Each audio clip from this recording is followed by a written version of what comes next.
देश की सबसे बड़ी अदालत में एक मामला, एक याचिका सरोगेसी पे था। एक याचिकाकर्ता ये मांग कर रहा था कि उसे सरोगेसी का अधिकार दिया जाए। सुप्रीम कोर्ट ने राहुल गांधी को इस सजा ही नहीं रोक लगाई, दोष सिद्धि पर रोक लगा दी और ये सब खेल मित्रता में करते रह गए चंद्रचूड़। सुप्रीम कोर्ट ने पहली बार भारत के इतिहास में राष्ट्रपति के अधिकार में हस्तक्षेप किया, राष्ट्रपति के हाथ बांधने की काम किया, राष्ट्रपति के अधिकारों को रौंदने का काम किया। इस मामले की सुनवाई के लिए जब गवाई को इस बेंच में रखा गया, गवाई ने खुद को अलग करते हुए कहा कि मेरे पिताजी कांग्रेस पार्टी से जुड़े हुए थे, कांग्रेस पार्टी के सत्ता के दौर में वो कई राज्यों के राज्यपाल रहे, इसीलिए वो राहुल गांधी के मामले में हस्तक्षेप नहीं करेंगे। इस मामले में नमस्कार, कैसे हैं आप?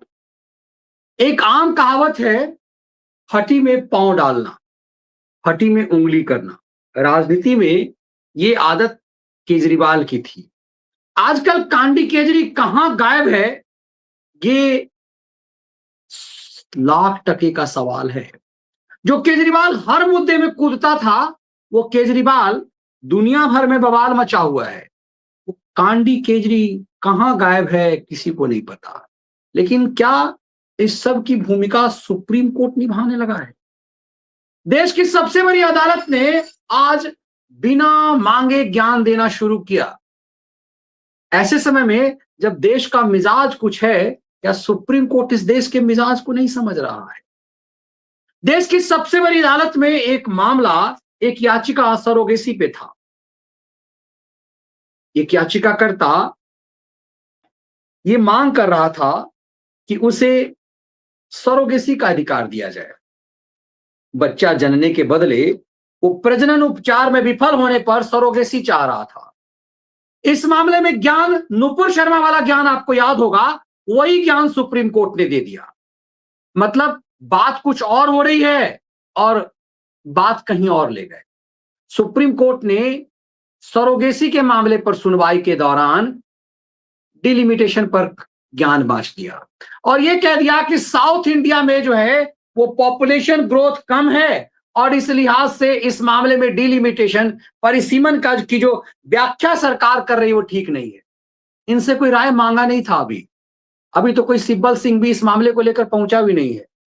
तो क्या सुप्रीम कोर्ट ने फिक्सरों को निमंत्रण दिया है कि आजा भाई, मैदान में आजा, तुम्हारे लिए हमने रेड कारपेट बिछा लिया है? मामला सरोगेसी पर सुनवाई की थी। पेरेंट्स जो हैं वो जस्टिस नागरत्ना और जस्टिस सतीश चंद्र शर्मा की खंडपीठ के सामने प्रजनन के उपचार विफल होने पर सरोगेसी के डिमांड में थी। लेकिन सुप्रीम कोर्ट ने लाइव लॉ की रिपोर्ट के मुताबिक सुप्रीम कोर्ट ने ज्ञान दे दिया सरोगेसी के बदले डिलिमिटेशन पे। डिलिमिटेशन को लेकर के तमिलनाडु में विरोध हो रहा है।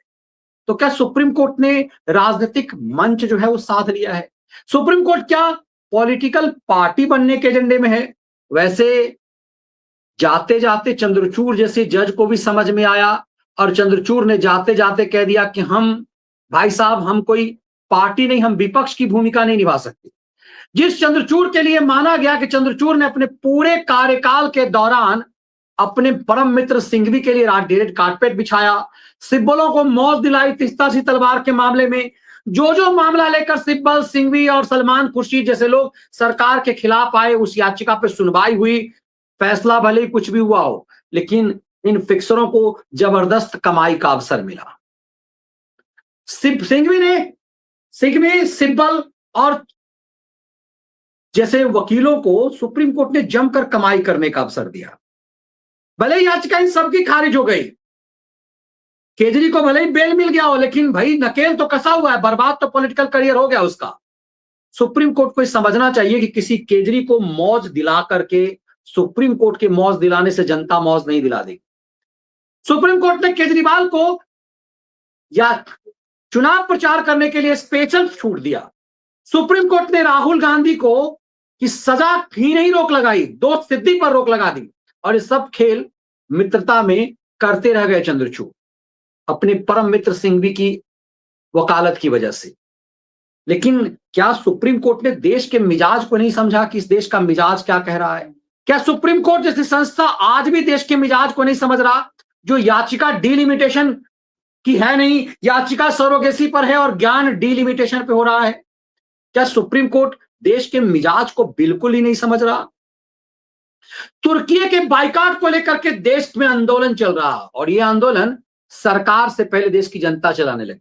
सरकार तो बाद में आई राष्ट्रीय सुरक्षा के लिहाज से तुर्की की कंपनी का ठेका रद्द, ये तो अभी अभी आया है।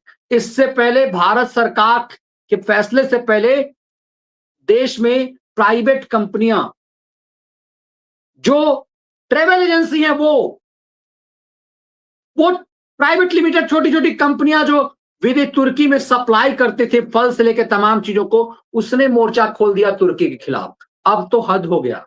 हमेशा देश के खिलाफ साजिश के लिए चर्चा में रहने वाले भारत तेरे टुकड़े होंगे गैंग के लिए जमीन देने वाला जेएनयू, शाहीन साजिश के लिए जमीन देने वाला जामिया मिलिया इस्लामिया, दिल्ली दंगे की बुनियाद जहां रखी गई उसमें से एक जामिया मिलिया इस्लामिया, उस जामिया मिलिया इस्लामिया ने भी अब भारत के अंदर पनपते राष्ट्रवाद के लहर को देखते हुए जामिया और जेएनयू ने भी तुर्की का बहिष्कार करना शुरू कर दिया। तुर्की का के लिए तो इन दोनों यूनिवर्सिटी में खास खास डिपार्टमेंट है और इन दोनों यूनिवर्सिटी ने, अब इसमें दिल्ली यूनिवर्सिटी का नाम इसलिए नहीं ले रहा कि दिल्ली यूनिवर्सिटी की बहुत, जब जामिया और जेएनयू है तो उसकी महत्ता नहीं है। इसके बावजूद सुप्रीम कोर्ट ने डिलिमिटेशन जैसे मामले को बिला वजह से छुआ। क्या सुप्रीम कोर्ट को लगता है कि फिक्सरों को निमंत्रण दे रहे हैं वो?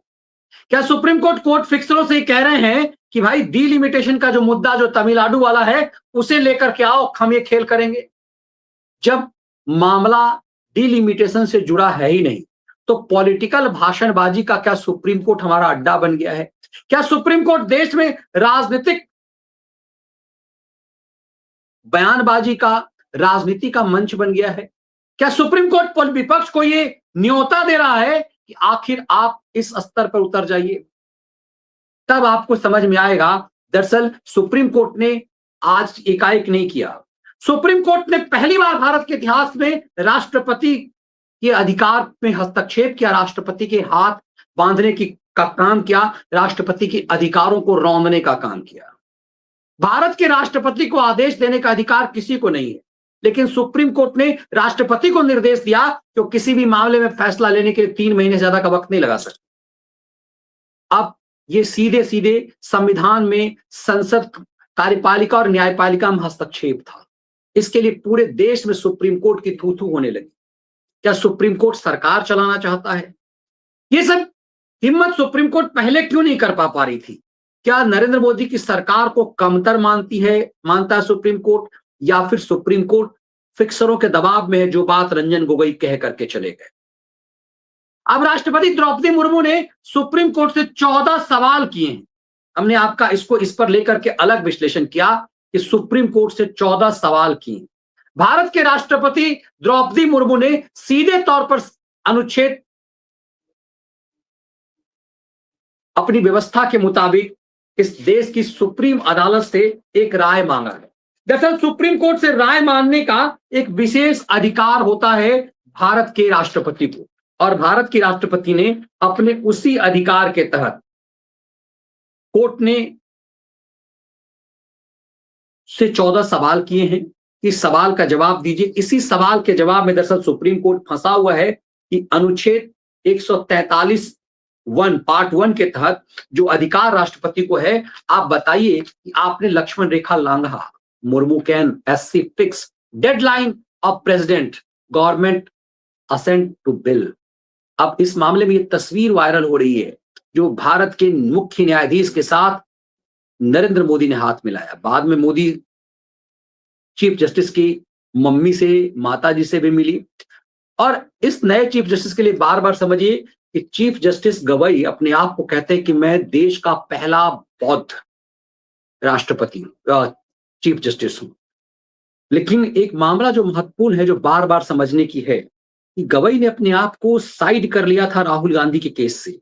राहुल गांधी के मामले में जब चंद्रचूड़ ने राहुल को सिंघवी की अर्जी पर मौत दिलाई, इतिहास में पहली बार हुआ कि राहुल गांधी को सजा याफ्ता अपराधी राहुल गांधी की न सिर्फ सजा पर रोक लगी, दोष सिद्धि पर भी रोक लगी।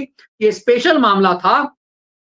इस मामले की सुनवाई के लिए जब गवई को इस बेंच में रखा गया, गवई ने खुद को अलग करते हुए कहा कि मेरे पिताजी कांग्रेस पार्टी से जुड़े हुए थे, कांग्रेस पार्टी के सत्ता के दौर में वो कई राज्यों के राज्यपाल रहे, इसीलिए वो राहुल गांधी के मामले में हस्तक्षेप नहीं करेंगे, इस मामले में बेंच का हिस्सा नहीं बनेंगे। लेकिन अब वो चीफ जस्टिस हैं, अब उन्हें बेंच बनाने का अधिकार है। राहुल गांधी के ऊपर ऐसे कई सारे केस हैं, नेशनल हेराल्ड से लेकर नागरिकता वाला मामला, किस किस मामले से अपने आप को अलग करते हुए जस्टिस गवई अपनी निरपेक्षता साबित करने की कोशिश करेंगे। इस मामले में सुप्रीम कोर्ट जिस तरह से खुल करके एक तरह से विपक्षी भूमिका में आया है, वो सबसे महत्वपूर्ण इसलिए है कि जब भारत के सरकार ने आपसे किसी भी ढंग से कोई सवाल ही नहीं पूछा, तो आप इस स्तर पर क्यों उतरे?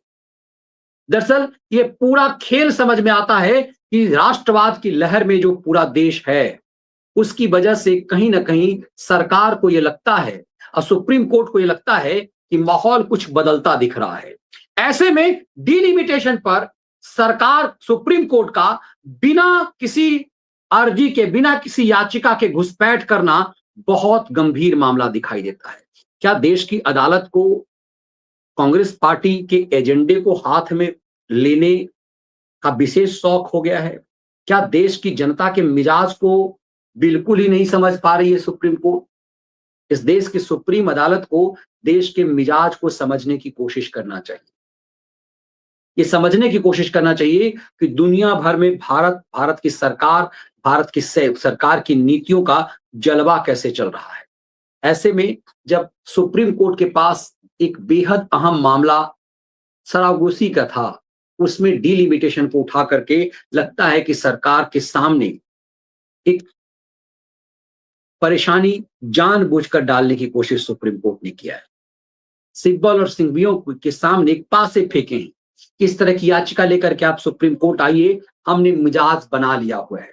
मतलब फैसले से पहले ही सुप्रीम कोर्ट ने अपना फैसला दे दिया, याचिका आने से पहले ही सुप्रीम कोर्ट ने अपना फैसला दे दिया। ऐसे में देश सुप्रीम अदालत के इस एजेंडे को कैसे समझे, ये बेहद महत्वपूर्ण है। क्या देश के बदले माहौल को, जामिया जेएनयू जैसे संस्थान में से उठती हुई आवाज को, देश के आम जन की मिजाज को सुप्रीम कोर्ट नहीं समझ रहा? हमने अक्सर कहा है कि इस देश की सुप्रीम अदालत को मैंने प्रेस बॉक्स में बैठ करके अपने फैसले बदलते देखा है। उम्मीद की जानी चाहिए देश की सबसे बड़ी अदालत देश की जनता के मिजाज को भी समझेगा। ये समझेगा कि चंद्रचूड़ जाते जाते क्या कह गए एजेंडा के शिकार होने से बचने के दौर में, कि सुप्रीम कोर्ट विपक्ष की भूमिका नहीं निभा सकता। तो क्या सुप्रीम कोर्ट को विपक्ष की भूमिका निभाने की चुल्ल मची हुई है? बिला वजह किसी मामले में हस्तक्षेप कई तरह के सवाल उत्पन्न करता है।